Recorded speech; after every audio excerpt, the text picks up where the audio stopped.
most of the time in Jesus' name. Let's welcome Brother Sean in Jesus' name. Praise the Lord. Great man of God.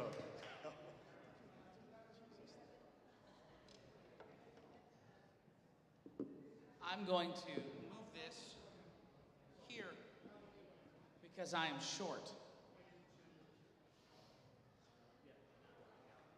All right.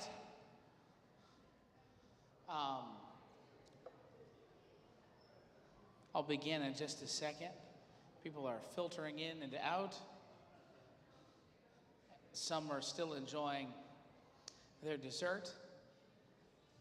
They are not aware that other sessions have yet to begin, but that's fine. That's great. So I'm here today. I'll just jump right into it, and as people filter in, they'll filter in. I'm here today to talk to you about media, and I understand that's a really broad topic. So I'm going to cover three essential things here today because I want to help you develop a media and communication strategy for your church or for your ministry. And so there are three things that I want to do today. I want to help you develop an online presence, a central hub, and leverage the power of podcasting. Once everybody files in, can someone do me a favor and just shut that door? My ADHD, this is my third time speaking. I'm in overdrive right now with all sights and sounds, and that'll help me focus a little bit better. So thank you very, very much. Today I want to help you leverage develop your online presence, develop a central hub for your local church, and leverage the power of podcasting. So here's the thing. It's difficult to do some of this stuff. So I would say don't try to do everything I'm going to talk to you about today at one time, because that will be a colossal mistake. You'll burn yourself out, you'll get angry at the internet, and you'll throw away your phone, and you'll be incorrigible to all those who are around you.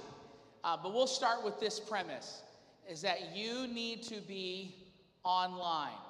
If you're not already, you need to be online. The world through the internet, but especially social media, has undergone the greatest. This is not from me, this is from a communication expert that serves churches. His name is Brady Shearer. He's great for UK churches because he is Canadian, loves the Commonwealth. But also American contexts are far different from Canadian and UK contexts, I have discovered. And so here's what he had to say when talking about communication in churches, that we have undergone the greatest transformation in communication since the inventing of the printing press. We're talking 400, 500 years or so. And here's how I know how it's impacted churches. In our local experience, we have people watch us for weeks before ever coming to visit. In fact, the last group of Muslims that we baptized watched us for 2 years before coming to visit. So I want to give you the basics of a good media presence, and then we're going to talk about how you need to communicate with your local church. We're going to talk about how social media has evolved in the past 3 years, and then I'll take Q&A at the end. So here are some basics of a good media presence. Number one, keep it simple. Keep it simple. Don't worry about posting across every platform. Start with what you know. If you're only familiar with one platform, use that. Become proficient, but don't stay there. Expand. This will educate you on the nuances of how people engage on that particular platform.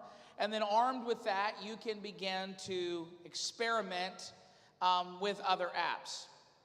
Here's something that is very important for church communication, and it's actually the direction of branding as a whole across the world.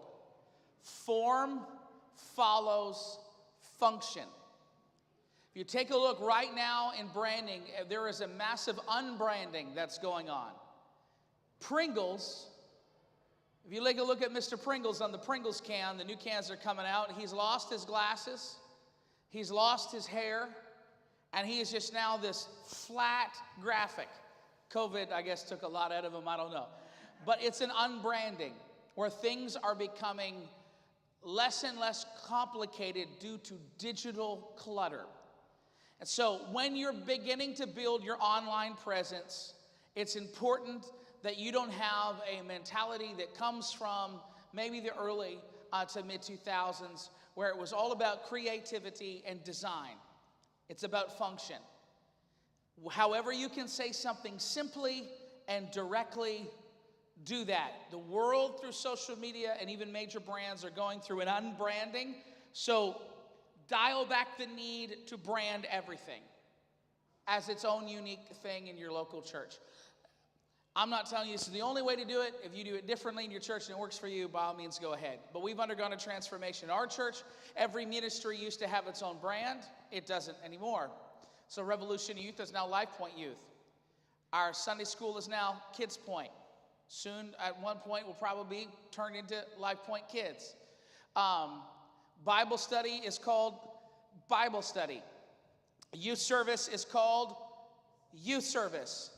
Online prayer meeting is called online prayer meeting. In-person prayer meeting is called prayer meeting at the church. It's unbranding. It's just stating what it is clearly and directly to cut. That way you're not spending all your time communicating your brand identity and then telling people what your brand identity is. Form follows function. And this will relate to some of the podcast stuff I'm going to talk about in a second. And that is this, and this includes your online presence. Have something to say first. So I've had people come up and say, how can I start a podcast? And my very first response is not, here's apps, here's microphones, here's hosting providers. I go, what do you want to say? Don't start with, oh, we've got to do this. Start with your message first. Have something to say. Don't think we've got to be on every platform or we need to make this particular type of content. Think, what do we want to say to the broader community? What is our message? What is our vision? And when you're doing that, communicate that to the needs of the people that are in front of you. Churches don't need to talk about themselves and how great they are, but they should talk about how their church can meet, or more appropriately, Jesus Christ can meet a unique and particular need in their life. Start with, what is our message? What are we trying to say? What are the things we are trying to communicate? And let the content drive what you do. I did not start out to launch a podcast. This is my podcast example. I did not start out to launch a podcast. I started out with a burden to say something. I wanted to talk to preachers because I feel apostolic preaching is different from other forms of communication. How we develop sermons, the reliance on the Spirit, the use of prophecy and the gifts of the Spirit, coupled with, in classical Pentecostal preaching, exegeting a text is something unique to classical apostolic preaching that I did not want my generation or the generations behind me to lose. I did not want them to look to these big church brands from America or Australia and say, that's how I need to preach, that's how I need to communicate, and lose what made us great, the principles that made us great in the process. And so, because I have a face for podcasting, I thought an audio medium is the best way to have this conversation, as opposed to video. It's also cheap, because I'm full-time ministry in a mid-sized church in Canada, so I'm not flying anywhere or flying anybody to me. That's not going to happen. I need to call them on the telephone and pipe that into my computer. And so podcasting followed the message. It followed the burden. It followed the need. But here's what's really great about your church.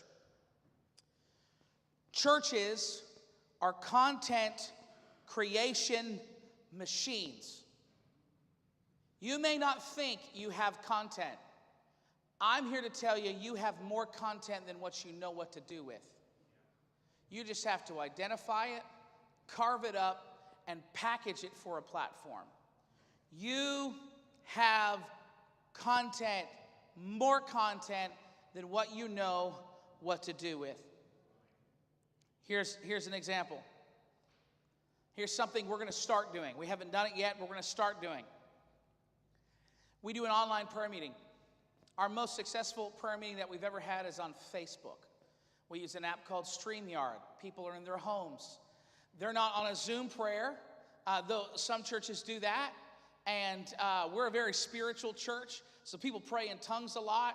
And when you have 15 families unmute their microphones on a Zoom call and they all start praying in tongues, it sounds like E.T. trying to phone home. Like it's chaos. So we stream into a private members Facebook group, and people watch and they join into their home. We can't see them, but they can see us.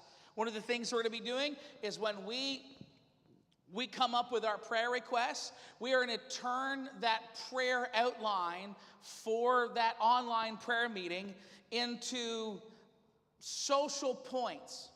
So when we pray, God, open the hearts of people in the city. We can turn that into are you open or are you hungry for God? Why don't you pray that God would begin to open your heart? This is just an idea of a way that we're going to turn our online prayer points into social media content. You also have, and I'll talk about this more in a second, I'm going to show you examples in about 10 minutes, and that is you have sermons that you have recorded either audio or video. If you don't have that now, you have them from COVID. And if the video doesn't look great, well, you got the audio. You throw that in with a couple of Instagram's AI features, and you have this AI reel of 60 seconds of apostolic preaching directly to the needs of a human heart. You've got more content than what you know. You got pictures of people praying for one another. You got content galore. Also, on top of having something to say, when you're thinking about developing an online presence, and another point I want to bring out is think about your branding, your language, and your tone. Language is how you talk about your church and what you believe God has called you to do in your city. Let the vision of your church drive your language online. The vision of Life Point Church is to grow a church where people love to experience God's presence, learn God's teaching, share in God's family, and serve God's mission. So we are about experiencing Jesus, learning about Jesus, sharing in the family of Jesus, and serving the mission of Jesus. Guess what? All our social media posts are going to be about experiencing, learning, sharing, or serving, which makes it super easy to write those little post descriptions, because the mission and the vision is the language that we use to filter all of our online content. Think about your brand and your tone when you're developing your online presence. So many churches use a lot of fonts, use a lot of colors, a lot of tones, and it can feel chaotic and messy. Set a brand standard. So when people see your post, they go, that's fill in the blank church. We use the same font on almost all of our graphics. We use the same color scheme in a lot of our graphics. All of our pictures usually have the same overlay or filter on a lot, and that's just to create brand continuity. I can tell you if a Life Point Church post is a Life Point Church post, even if you screenshot it and cropped it, I can go, yeah, that's probably us, because of how it looks. Here are some great fonts for churches to use online: Montserrat, Futura, Helvetica, and Open Sans. Don't be fancy. Keep it nice and clean. Keep the form to follow the function, and you will be good to go. Let's talk about social media for a second. As I mentioned, you should start with a social media platform that you are proficient in, and then move forward to other ones. The reason why you need to move forward to other ones as soon as you become proficient in one is not all platforms are the same. Facebook, Instagram, and if we're not on, we may never be on, but another thing that is popular for many churches is TikTok. They all have different demographics. You'll see in the notes, you'll see the demographic breakdown from Pew Research, but if you only are on Facebook and you're not on Instagram, you're missing Gen Zers and younger millennials. The majority of Facebook users that are hyperactive on Facebook are older Gen Xers and baby boomers. A lot of young adults, by young adults I mean those under 36, have Facebook, but they don't use Facebook. The most active Facebook users right now are those 30 to 49 and those 50 to 64. Those of you that are younger in the room that have grandparents on Facebook, you know this to be true. That those 50 to 64 use Facebook regularly, 73%. Those 30 to 49, 77%. But that drops by nearly 10%, those 18 to 29. You can read the research study there, but the fact of the matter is that those that are under 30 stand out for their use of TikTok in particular, followed by Instagram. So this is why you need to become proficient across all platforms. And what's great is once you become proficient across all platforms, you can use apps like Hootsuite to batch upload, schedule your posts, and blast them across all platforms so that everybody is able to kind of see your content. If you're on one social media platform exclusively, you are missing tremendous opportunities. If you're not on any social media, pick the one you like, pick the one you know, and then as soon as you become proficient, move to the next. Because there's already another one coming up, and it's already shaking up Instagram. It's called Be Real. And it is the anti-Instagram Instagram. And is on the same time every day, everyone opens up the app, and it opens up their front-facing and rear-facing cameras, and you take a picture. Instagram is so threatened by this that they have now added the feature to their reels and to their stories. Because they know if they want to maintain the usage of the younger demographic, they have to evolve. So understand your social media platforms and how they are used. I can tell you, if I only post on our Facebook members group, I am hitting our retirees, our baby boomers, and our old Gen Xers. But if I want engagement, I need to move it on Instagram as well. And then I'll hit our young adults and our 20-something, 30-somethings. The role of social media, this is also in developing your online presence. Let's hit another point here. The role of social media has shifted from images and posts to video. And this is the use of TikTok. How many people have opened your YouTube app and you've noticed that it throws you to the YouTube Shorts page recently? That's because of TikTok. How many have opened Facebook and you have found that, or Instagram, and have found that they are suggesting video posts of people that you don't even follow? It's like every third time now. Anybody else notice that besides me? I'm seeing some heads nod. That's thanks to TikTok. These companies are trying to evolve to hang on to the 18 to 24-year-old demographic. As a result, these magical algorithms that no one really understands how they work are prioritizing content for video, and they are pushing that out regardless if you follow that particular account or not. This is both a tremendous opportunity, and it is also a bit of a trouble, a bit of a stumbling block to your continued efficient use of social media if you're going to continue to use it the way that you have always used it, continue for us to use it the way that we have always used it. So you need to harness the power of video. Here's some points about video, then we'll move back to social media. If you are not able to do live streaming well, don't do it publicly, do it to a private group, but podcast your audio. If you're going to post your sermons to YouTube and Facebook, unless you have a way to mix your music, don't feel the pressure to publicly post your singing and your music online. If you're not happy with its quality, you can just post your sermons and it will be equally as effective, because most of your content is going to be seen post live stream of the service and not during. Leverage the power of Instagram for reels, for sermon summaries. This is something we haven't done perfectly at our church. We have not done it consistently. I'm going to be honest about that. We've had people that were tasked to do it. They did not. They weren't able, for life busy reasons, to be able to follow through with the consistency we expected. So we are rebuilding our team with our media person, and this is going to become our primary focus of social media moving forward. Algorithms, as I've already said, are prioritizing video and random comment to show you things from people, videos from people you do not follow. I'm going to show you examples of that in a second because this is a tremendous opportunity. But here's what you have to understand.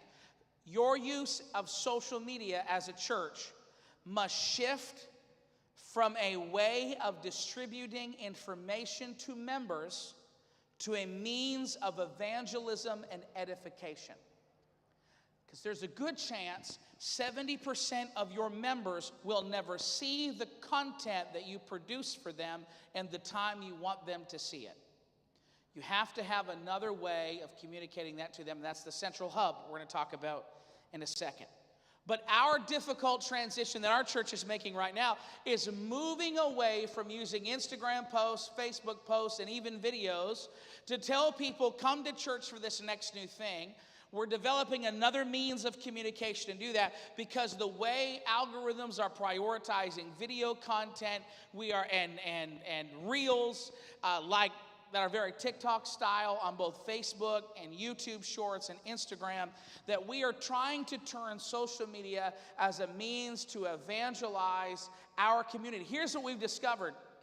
We are getting thousands upon thousands upon thousands of streams on our Instagram Reels from people within our community. The vast majority of the people watching our clips on Instagram are living in our city but don't like our page and don't come to our church. But guess what?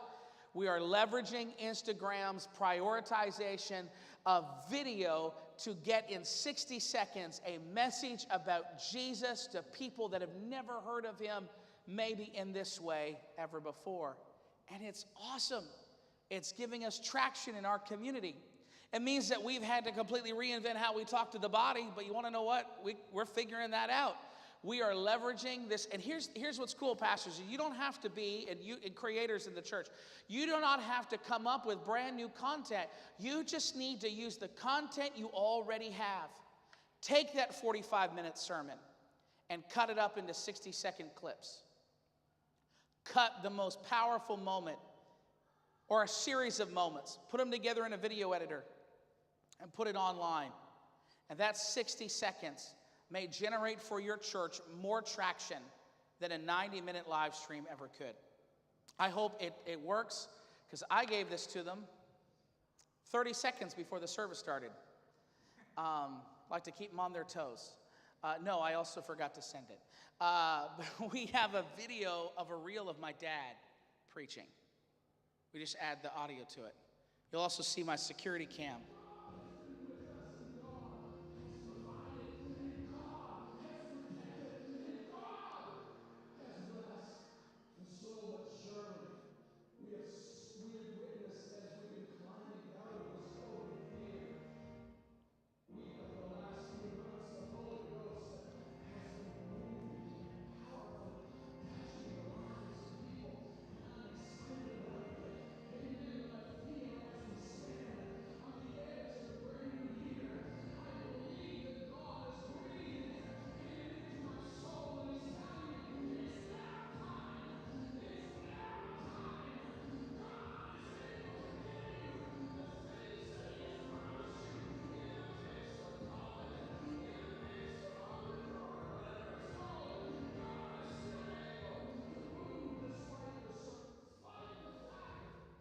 So we've got another one that I didn't send, but that one is around, I think, 5,000. I could be wrong. There was another one that was streamed 17,000 times, all predominantly in our city. Our YouTube accounts never had that.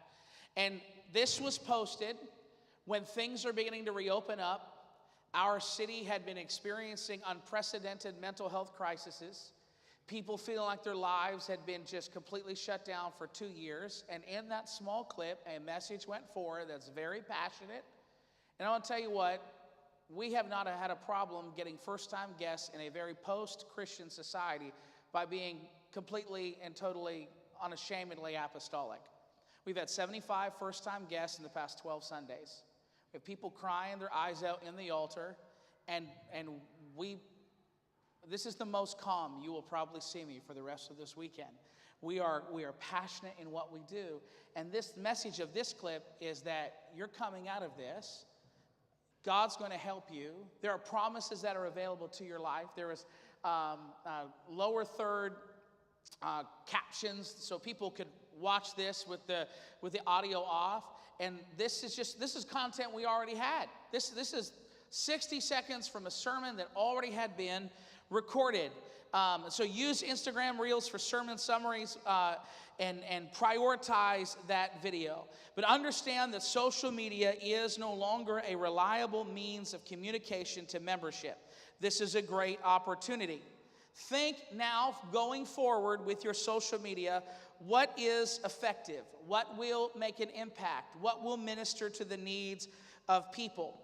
Not what do I feel pressure to do because I see another church doing it, so I can do it and then say that our church did it too. But what can we do in order to make impact in our community? Not every event needs to have a social media post. Not every special night at the church needs to have a graphic designed and made for it. I want to relieve you of that pressure. Use your social media to minister directly to the needs of people that are within your community. And pastors, you have been preaching sermons for years and years. Cut that audio up, cut that video up, put it in 30 to 45 seconds, throw some music behind it, and post it online. Here are some things that we've done to make our reels have more impact. We've added Instagram's filter of auto text for closed captions. Why? Because most people watch the videos on their phone without the audio on. Am I right? I see you nod your head. You do that too. You're in public. You don't know if that video is going to be crazy or not. You just want to watch it a little bit and make sure. And then you see the captions come up, and then you hit the volume button because it's probably going to be okay. And so most people watch their videos on silent. This is something you don't have to type out every caption on every frame. This is something Instagram will do for you. There are also great tools to make your social media easier that you can get for free because you're a nonprofit or a charity. Things like Canva, you can make videos on Canva. Hootsuite for posting. TikTok video editor, and the like. Leverage the power of social media. How much time do I have left? Okay, there we go. We're good. This is about developing a communication strategy for your congregation. So step one, we talked about developing an online presence. Your online presence and use of social media needs to be about edification and evangelism and encouragement. That is the future for at least the next couple of years. Then it will change. Understand social media strategies will need to evolve over time. Don't think like this is the new thing, this is what we're going to do for the next 5 years, because you'll probably do this for the next 2 years, and then you'll have to change and do something else, because that's the way the internet works, that's the way social media works. And so think of social media as evangelism, edification, and encouragement for people. But we still have the problem of managing communication to our congregations. For your congregation, messaging services and email is fantastic. We have a private members group that we use for prayer requests and sharing of needs. But one of the most powerful things over the past 6 months that we've done in our local congregation that has alleviated pressure from our pastors to communicate is developing something we call a central hub. Everybody say central hub. There we go. Here's what we used to do. I don't know if your church is like this, but we would come up at the end of service. We do our announcements at the end, and we do our offering at the end as well.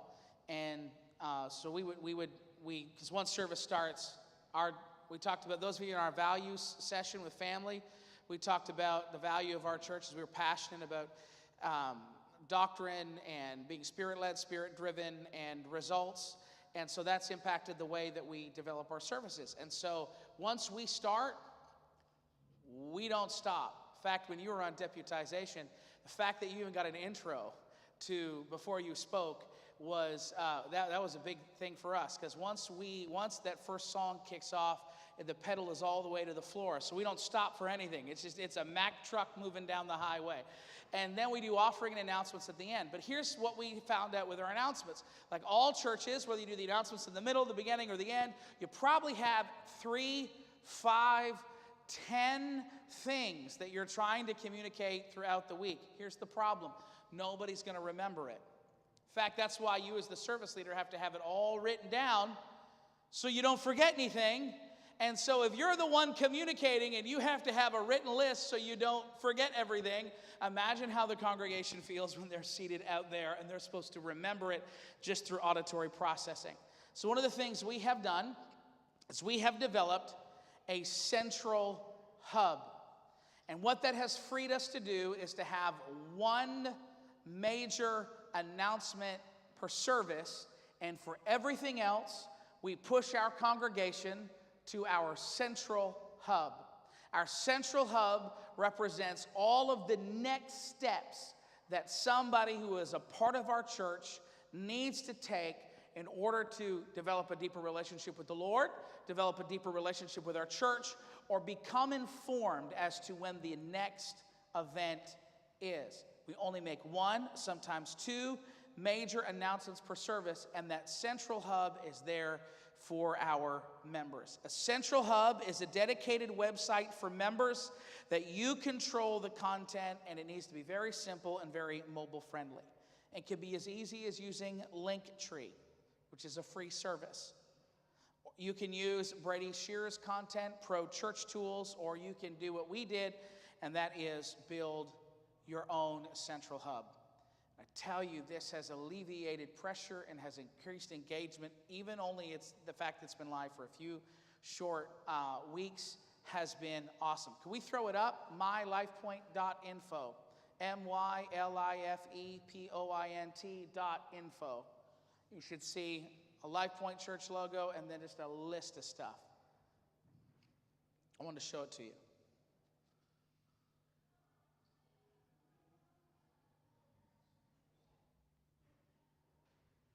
Well, they're talking about that. A central hub is simply a website that you have for your members. So here's what is on ours. When you go on our central hub, which we tell you to go to, it's also available on iPad stations in the foyer. We have things like giving. If you want to give, you can give online, mylifepoint.info. We stopped passing the plate during COVID because everyone was afraid to touch stuff. And we went with online giving and offering boxes mounted to the back of wall of our sanctuary, and our giving increased. Our giving increased. Do we have it up? I guess not.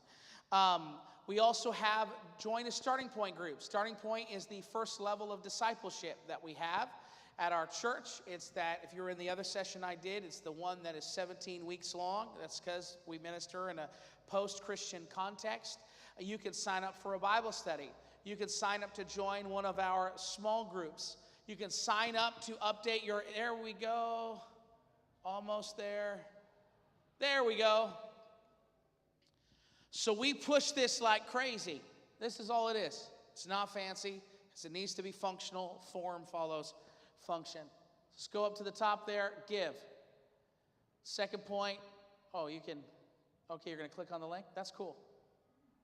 If any of you, you want to sow a seed into the LifePoint Church ministry, you can go right ahead. You can fill out your giving. View upcoming events on the calendar. Let's click on that one because that one's fun. You go ahead. There we go. Scroll down there. See all of our events. You scroll all the way down to the bottom. We have our practices in there so people know when the building is in use. And now, does the broader community need to know this? No, that's why we have we have our church website called mylifepoint.ca. People can go to, and they can view sermons, they get doctrinal statements, they get blurbs about our church, they get a way to plan their visit. This is for people that call LifePoint Church their church. And you scroll all the way down to the bottom, you can subscribe to our church calendar. You want to know why? Our church is growing. We've had 75 first-time guests in 12 weeks.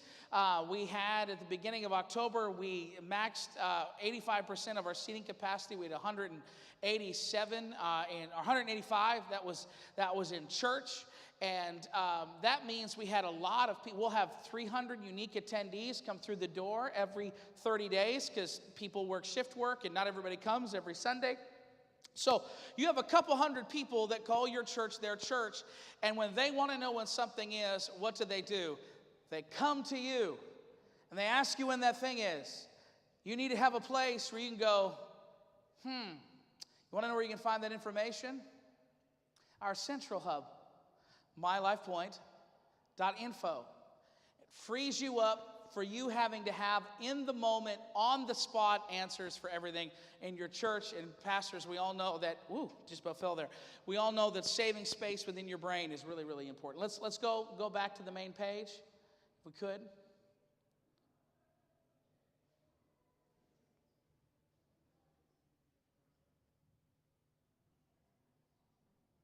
While they pull that up,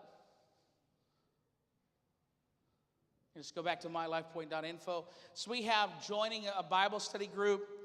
People can even sign up to be baptized. Now, we have Bible studies for baptism. We have personal evangelism, all that stuff. But there is going to come a time, Brother Bernard made this very powerful statement on growing a church. He said, if you want to be a church of a certain size, you need to start acting like you're that size before you get there. So our baptism is manageable right now because we have an average attendance of less than 200. Yes, they are. But when we grow past that and we're doing multiple identical services or even starting preaching points in other communities in our city, we've got to find a way to be able to manage all of that communication. And in order to do that, we don't want to just have administration spreadsheets everywhere. We want to be able to centralize and automate that communication in a way that frees up our pastors and our staff to do ministry to people, and so people can sign up to get baptized in Jesus' name. They can sign up to, they can click on stuff to follow us on social media.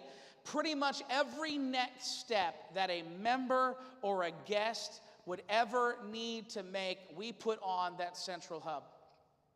So here are some things, if you develop this for your local church to help you internally communicate, that you can put on your central hub. Giving. Have a place where people can go and they can give. 2, church calendar. We just publish our Google Calendar onto that page. 3, an ability to sign up for email blasts.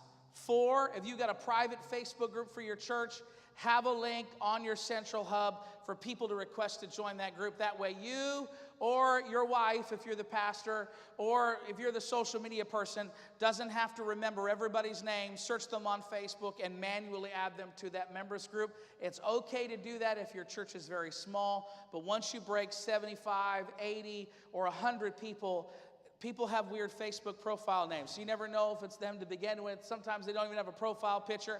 Throw it on the central hub. Makes your life a lot easier. Have the ability for people to sign up for their next step in their faith.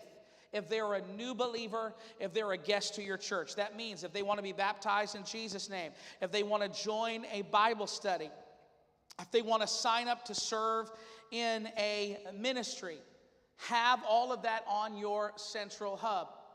Here's what we want to do with our churches. We want to encourage our members to be functioning and responsible adults.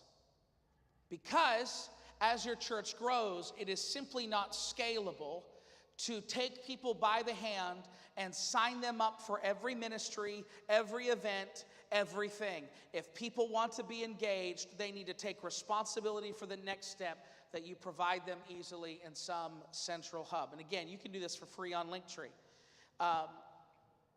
Also, another thing to put on your central hub, just as an idea, are forms. So our youth ministry has waivers. So if somebody falls off a slide in a playground during a youth group event in the middle of the night and bumps their head, they don't sue the church. That's really important to us. People that want to serve in a ministry that requires a criminal background check, they fill out an online form that's also on the central hub. When people move and they need to update their address or their phone number or their contact information for tax and donation purposes, they can do that all on the Central Hub automatically. This is a place that you can direct everyone for your next steps. Why do we have this? Because social media is not a reliable means of distributing information anymore. Social media is for evangelism, exhortation, encouragement to people. It's evangelism to the lost. But you need a place that algorithms, should you become deplatformed for some value that you hold in your local church, you don't want to depend on Facebook to communicate to everybody, and Facebook decides that you've got to sign some sort of morality-based clause in order for you to continue to be able to use their services as a local church. You want to have a place that you can control online that can be a central hub of communication to your local congregation. So you want to have that place to direct everyone for their next steps. Last thing, and I know I've given you a lot of information here, and we'll go to Q&A. Leveraging the power of podcasting. So step 1 was social media online presence. Step 2 was develop a central hub. And step 3 is leverage the power of podcasting. How can you use podcasting? Well, there are 3 million podcasts right now on the internet. And people are listening to podcasts for all sorts of things. I make my podcast in my basement, in my house, in Canada. It has been downloaded hundreds of thousands of times. My next major goal is 500,000 streams and downloads. That's wild.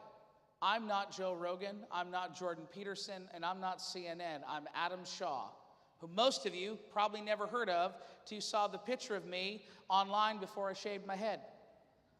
But that's the power of podcasting. What can you put on a podcast? Content you already have, your sermon audio. Throw that out there. Number 2, another way you can use podcasting in your local church is for training your leaders. How many of you are busy?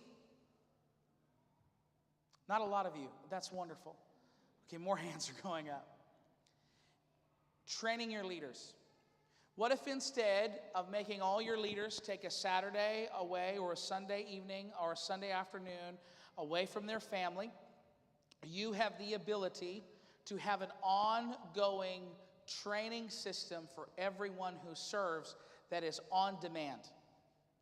Stephanie and I recently recorded a podcast that it goes over our abuse prevention policy. We are required by our church insurance company to do abuse prevention training every single year. We have 50 people that require a background check or so at our local church, if my memory serves me correctly, trying to get all those schedules lined up so that we can do a 3-hour training at the church. That's exhausting. Number 1, I don't want to do it, let alone everybody else. And so what did we do? We sat down in front of the microphones, and we hit record, and we had that sent to every leader, and we said, hey, by the end of the month, I want you to take 45 minutes of your commute, pop that into your ear, and fill out a form to let us know when you've done it, and we'll follow up with you. Our Bible study teachers, we wanted to train them on discipleship. We wanted to train them on how to better communicate and teach apostolic doctrine. We had 25 Bible study teachers. Do we want to find an evening from 7 till 10 where we can go through core apostolic doctrine and teach them? Or do we get the discipleship pastor, the senior pastor, all in my basement in front of microphones, and we hit record, and then we just send it out, and you can listen to it as your leader? You have the ability to level up the training of people in your congregation by going to anchor.fm and creating your own account, sitting in front of, you don't even need a fancy setup. If you're an Apple user, use those little like lightning connector ear pod headphones with the little microphone on them and record an episode. Use Spotify to add little music to it to make it fancy. Upload that, and here you have training for leaders that doesn't require another night on the calendar, but people can listen to it on demand. Leverage the power of podcasting. So here's some next steps. Well, number 1, we're going to review what we talked about. I want to help you develop a communication strategy for your church. Number one, strengthen your online presence. And that's moving social media from information to evangelism, encouragement, exhortation. Develop, number two, a stronger means to communicate to your local church. The best way I know how to do that is to develop a central hub full of clickable links and next steps. Three, leverage the power of podcasting. Put your sermons online. Number two, use podcasting to train your leaders without taking more time out of their busy schedule. And so here's how you're going to do that. Start small. Find what is sustainable. Be consistent with what you're posting and developing. Don't just have a flurry of activity. If you're feeling creative and you make a bunch of those sermon reels, don't post them all at once, because probably 6 months from now, you're not going to have the same amount of time. So if you have the ability to make a whole bunch of them, say if you have 12, I'm only going to post one a week for the next 12 weeks, and then batch upload them and schedule them. It's better to post once a week consistently for 12 weeks than it is to post 12 times in 12 days and then go dark for 3 months. Develop consistency. A church that hasn't posted in a while shouts out of business. Don't be that church. Post with a certain degree of consistency. Consistency plus quality equals engagement. Well, that's my session on media, everybody. We've got a tremendous opportunity to reach and to grow people right from their smartphones. And so through this means, I think we can make an impact on our city, Brother Gad. Yes. I need somebody to come and help me to answer questions. So do we have a question for Brother Shaw? Do we have a question for Brother Shaw? I've got about 1 million in my head. Over there, Brother Adrian. Thank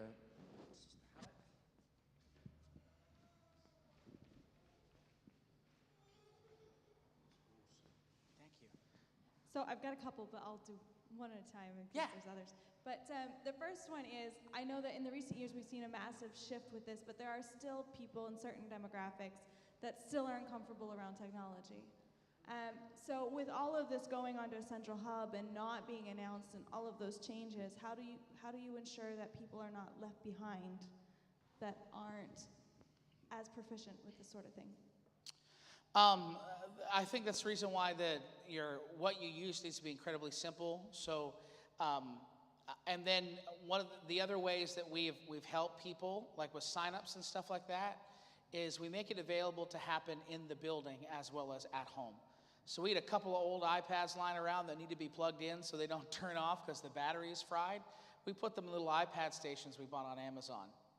And so we say, hey, if you don't know how to do that, find someone with a green badge, and they'll help you sign up on the last small group sign up I did, in the last Bible study I sign up that happened on our central hub, I did for somebody as they stood next to the iPad. And so that's one way to do it. But here's what I've discovered. If they're on Facebook, they can figure it out. If they are. So I find Facebook the most complicated social media platform to use. There are so many buttons. There's so many search things. There's a tab for videos. There's a tab for posts. So I try to find it if it's a genuine lack of knowledge, or if it is a lack of a desire to get new things. And then I usually, with a big cheesy smile on my face, I go, "Oh, brother, really? You're on Facebook all the time? You mean I don't even have Facebook. I'll have to get you to show me how to use Facebook. This has got to be easier you just scroll and you click on the thing. If they're on Facebook, they can figure it out.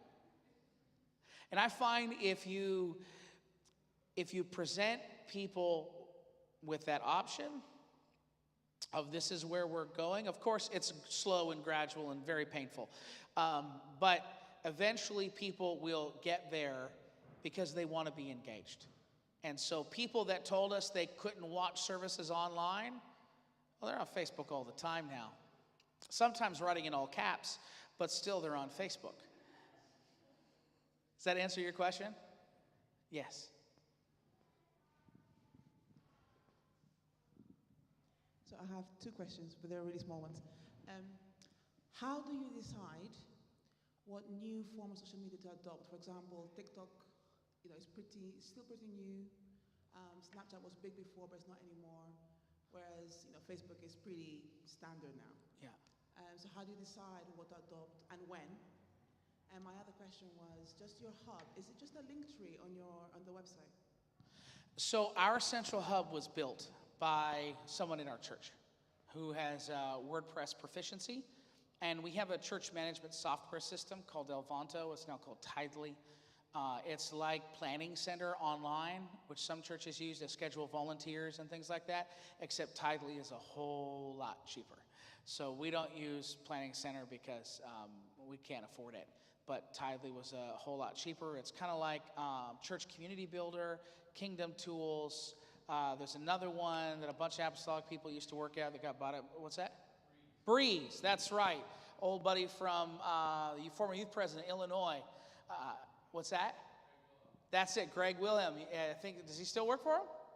Still works for him. So a lot of people used Breeze. And so it's all tied back. All those forms I built off our church management software system, and then we just posted the link in a little bubble. So ours is not a link tree, but you can use Linktree. In fact, I met with the guy that built our website to run through my notes to make sure it would have some proficiency and ease of use. And he said, tell people to use Linktree if they don't have someone that can build a WordPress site for them. And it's easy. And then just put it on their main website and just call it Central Hub on your header. And people can click on it and go right to their Linktree page. And so as far as new social media platforms to develop, I think you make a decision on that on a church-by-church basis based on what your pastor is comfortable with, what your leadership is comfortable with, and what you have the capacity to do consistently. Right now, we are struggling to keep up due to recent staff drop-offs. We have some just drop-offs, some because of school and other work commitments, just struggle to keep all of that stuff, because you know how much, it's a ton of work. And so we're not on TikTok for a couple of reasons. Number one, there are some pretty big security issues with it for me. And I am not a conspiracy theorist, which I know is what every conspiracy theorist says. But I do know there are a tremendous amount of issues. And when we have missionaries in our church that serve in different areas of the world, when I travel a whole lot, I don't necessarily want to have an app in my pocket that may or may not be run by certain governments that may not be friendly to what I'm trying to do. So we make those decisions on the basis of values and also on the basis of what we can handle. And I think each church needs to figure that out. I would say leave Twitter alone because it doesn't have the huge base. It's mainly thought leaders. But if you're going to only do two, Facebook and Instagram right now are where it's at. Though that will probably change in a year, and I'll be wrong. Any other questions? You said you had some. Oh, yeah, but it's not verbalized yet. Oh, okay. It's still right in the mouth. Processing. Yeah. Okay. Awesome. Anybody else? Go ahead. Yeah. No, I appreciate that. I feel weird just standing here in silence. Yeah. So I guess my question is, and you've already alluded to it, the amount of time that goes into not necessarily creating content, but even just compiling it. Just maybe some tips or perspective on assembling a media team and training them when there's nobody that actually has that kind of proficiency yet. Well, First steps. when I develop that team, I'll probably have all of the answers, because right now we're, like most churches, we're bumping along. But here's what we do with all our teams. We find somebody that has a passion for it, that loves it, and that has some competency for it, and we generally will put them in charge.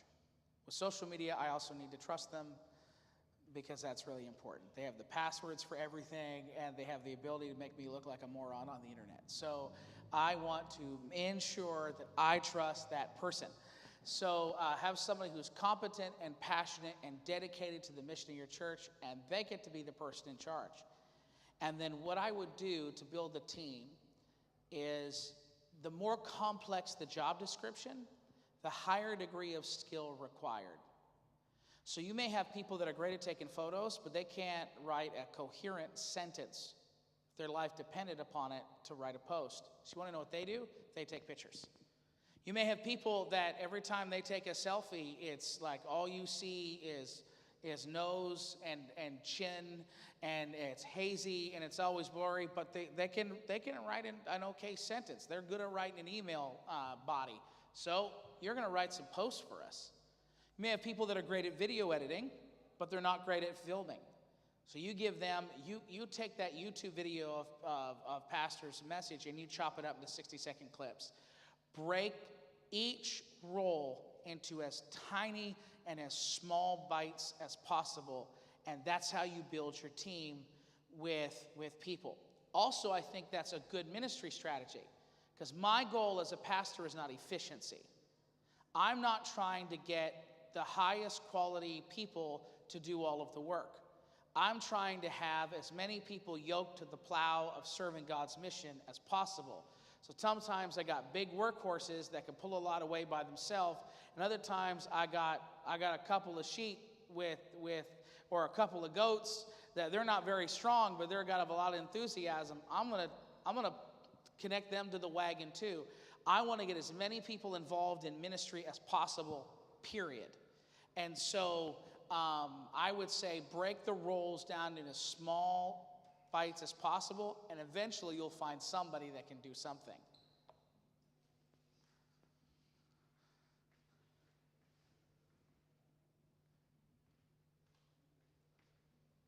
Any other questions?